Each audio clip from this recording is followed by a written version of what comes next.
So this semester I'll be teaching you semantics and pragmatics, right? These are two branches of linguistics, and the plan is that I'll be covering semantics, a portion of semantics before your midterm, and after your midterms, we can move to pragmatics, right? So, what is semantics? We'll get to that also, but before that, I would like to refer to the resources that we will be making use of, right? So, I have emailed a book to your CRs, and I asked her to get those books in hard because that happened to be a workbook by the title Semantics, a course book. This is by Hofford and Hesley. I hope all of you are with that book today, right? Um, I said that keep that book in heart because you need to work on that book. Other than that, we will be referring to other books for also for the theoretical purposes. Whatever concepts we will learn, we'll apply on our workbooks.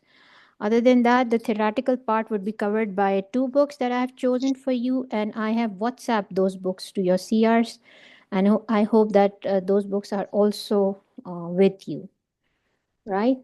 One of them is Introducing Semantics, that is by Nick Reaver, and the other is Semantics by Palmer. Okay, both of these books would be with you. Let me check, someone is saying something. Okay, someone is asking for the YouTube channel. I'll post the link, right? I'll send this link to your CR. Okay, you don't need to worry about that. Let us admit some more of the group members here. There's a limitation with this Zoom meeting that it is only of 40 minutes, and I think 10 minutes have already passed. So I'll let you know if I have to restart the meeting, or we can have a shorter class for just today. Okay. And as I told you that today we are having it on Zoom. Otherwise, we will have an official one, which is called as Google Meet later on. Anyway, getting back to the lecture, guys. Turn off your mics, please.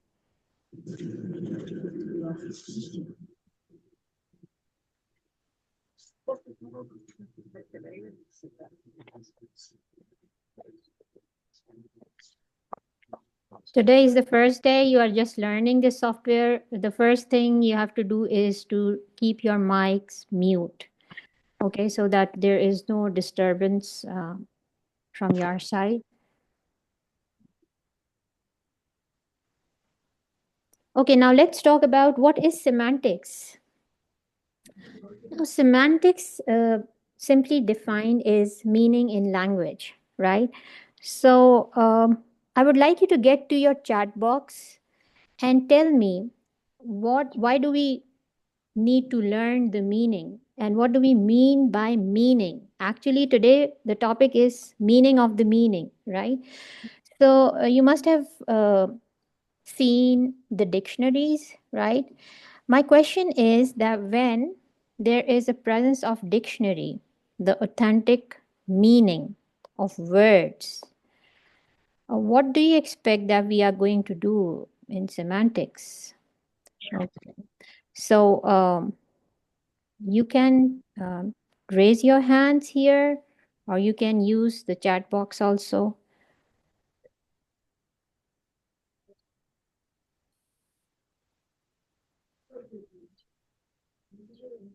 Do you get my question, what I'm trying to ask you?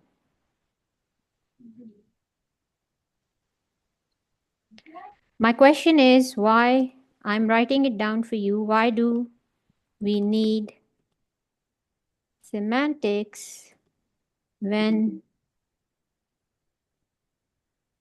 we have dictionaries?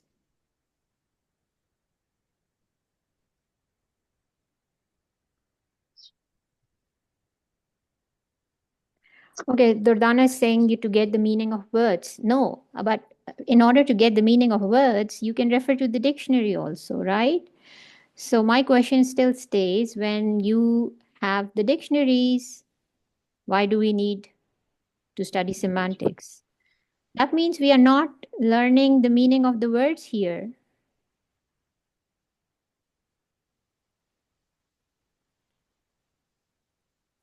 To get the literal meaning and meaning and sentence meaning, okay.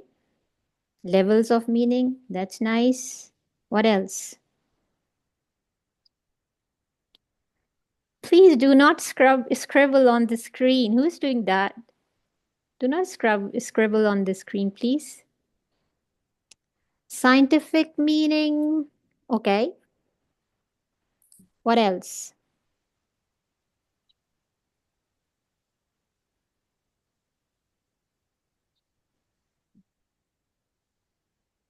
Think about this till till I see who are the people who are trying to enter the room. Let me enter more people here. Okay.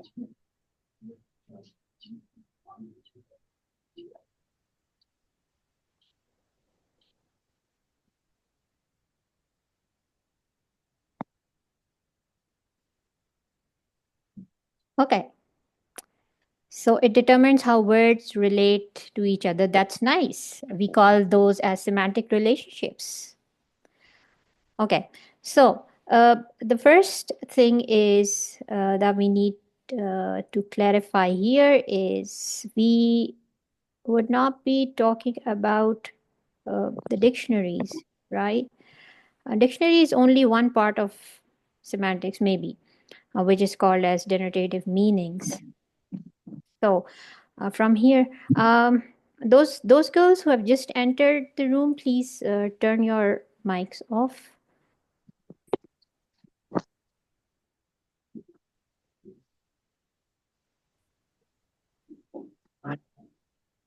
It's the first day, so we have a bit of this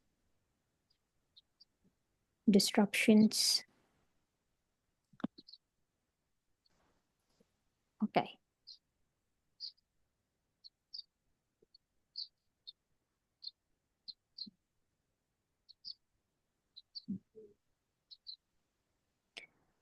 Please come to the class on time. Now that this is, an online class, so you don't have to rush to the classrooms. Please be on time.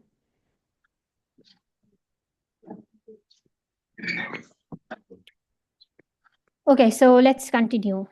There will be a little bit of disturbance because of the first day in online class. Anyway, so my question was when we say that semantics is the study of meaning in language, while we have the dictionaries also, so what's the need of studying semantics? Semantics is basically not about words and their meaning that are available in the dictionaries also. That might be a part of semantics, which is denotative meaning, but there are other kinds of meanings also, as some of you have said that here we study about the relationship between words.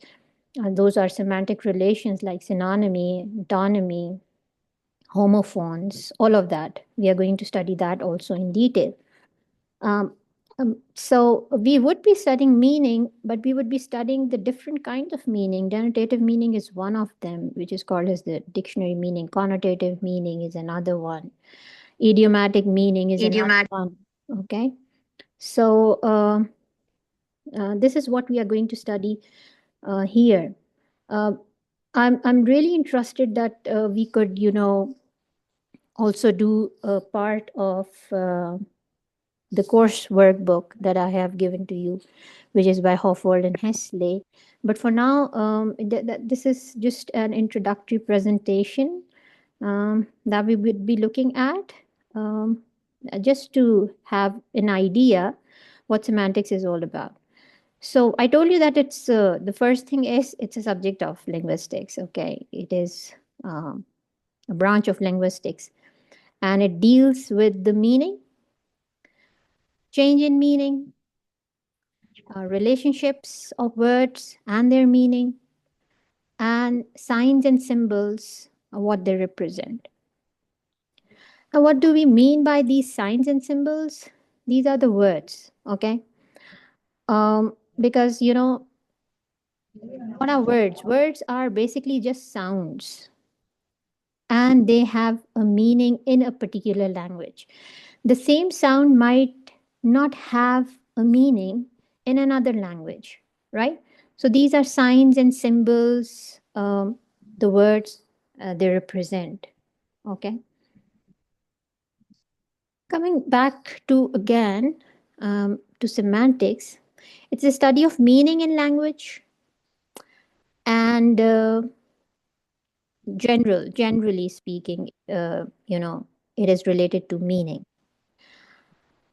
Now, why is it essential? Why do we study semantics? Why do we need to study the different kinds of meanings?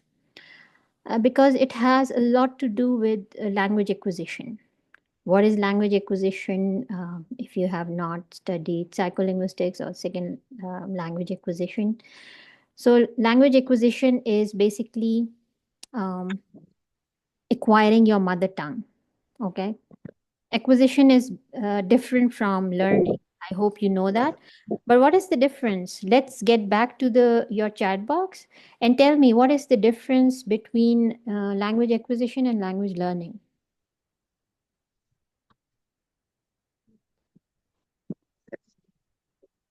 Quickly, guys. My question is, what's the difference between language learning and language acquisition?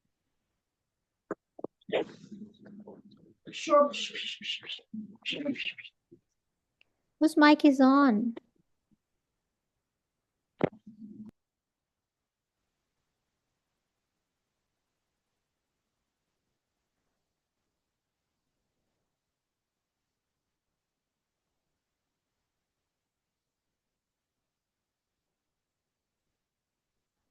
Okay, guys, I'm putting the question in the chat also. What is the difference between?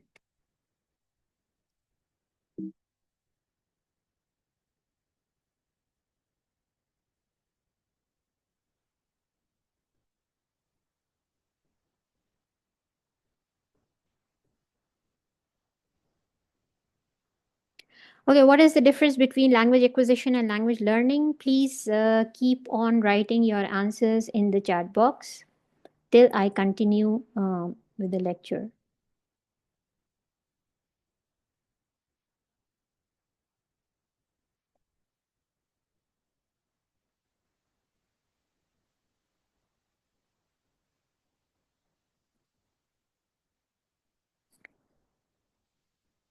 Okay, language learning, Hafsa is saying language learning means those language that we learn from other, okay, language acquisition, maybe to some extent, or language acquisition is how babies learn to speak language, okay.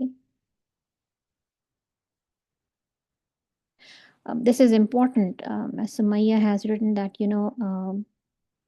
it's not a conscious process. You acquire the language without being consciously aware that you are acquiring the language. That is why you don't have to exert any extra efforts to acquire a language. And language acquisition most of the time is used for acquiring the mother tongue, usually. But any language that you acquire from your environment comes as a part of language acquisition. Okay. The difference between acquisition and learning is that of being conscious learning. Learning is always a conscious effort on your part. That is why whatever languages you learn, besides your mother tongue or any of the language that you acquire from the environment, um, you need to put an extra effort. Maybe you have to take certain classes, maybe you have to read some books, learn its grammar. So that's the difference. Okay. So we study. Okay, Ashmal, I got your answer, and that's fine.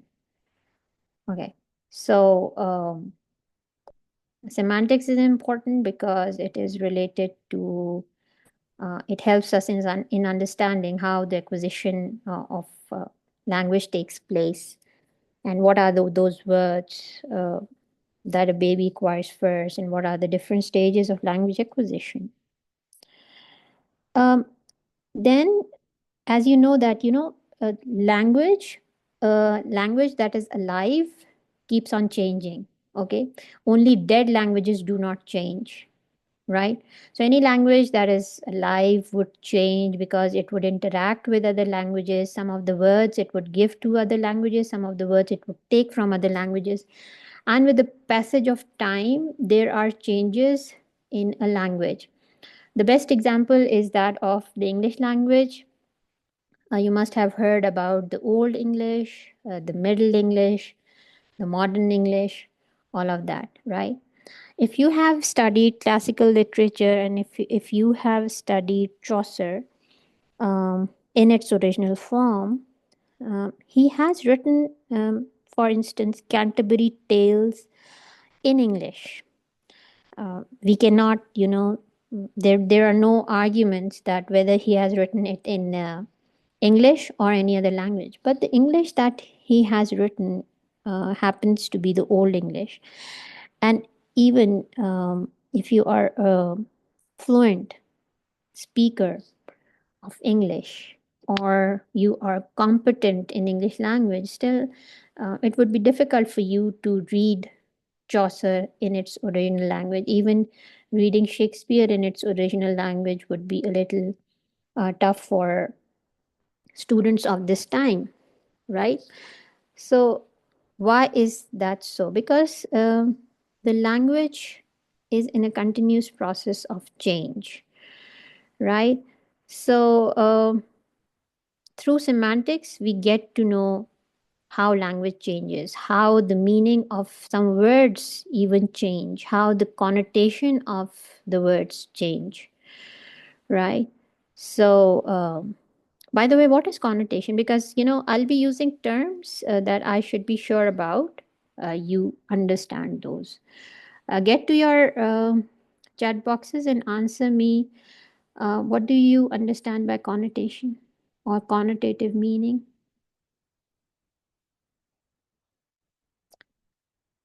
Okay, guys, it tells me that, the meeting would be over in 10 minutes. We have just 10 minutes remaining.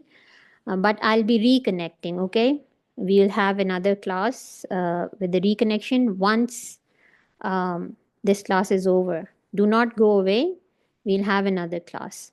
Okay, so let's go to the chat box, and here you are telling me about the connotative meaning. What do you mean by connotation? What is connotation? Not exactly. It's not the emotional meaning. Not exactly.